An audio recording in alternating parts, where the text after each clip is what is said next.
The Australian Poetry Slam is a national program for writers who perform.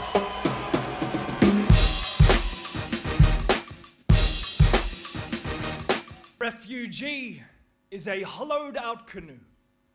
Each groove in the wood a prayer for what is to come, a memory of what has been.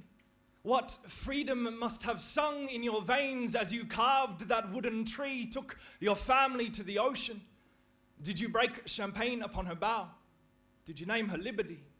She holds her baby like maybe they'd force him from her hands, pry back fingers to take innocent love and dash it upon the cornerstone of this detention center. She'd heard the offer in their anthem, boundless plains to share they'd swear, and she'd lived in fear for so long, the throng of violence, deathly silence. Silently she'd die once if she did not leave that place, but to face now these fences, barbed wire, the edges of her world, brothers who threw themselves on top of those sharp edges and so strung it around their hope until it bled to the ground.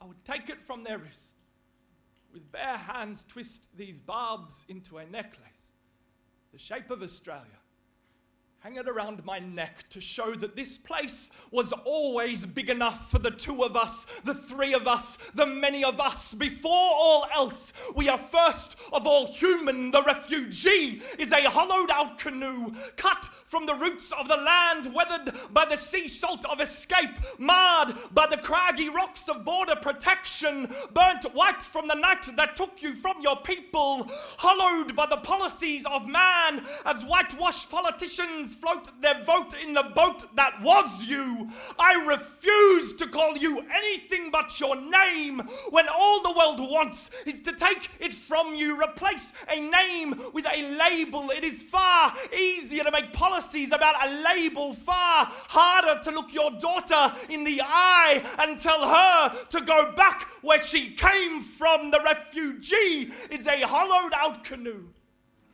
When she, deemed not suitable for a selfish society that can't see past our own frailty, as 1/3 of our own children met a monster one night, who touched them one night in places they were not ready to be touched, a monster with the face of a father and the face of a brother, and yet we say this mother is not suitable for our society.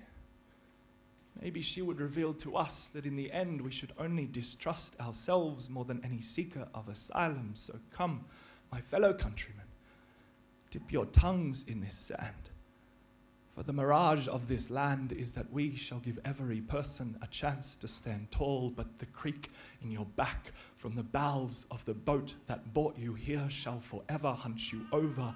And so we call him Quasimodo, place him in barbed wire steeples where we can forget that Quasi has a name.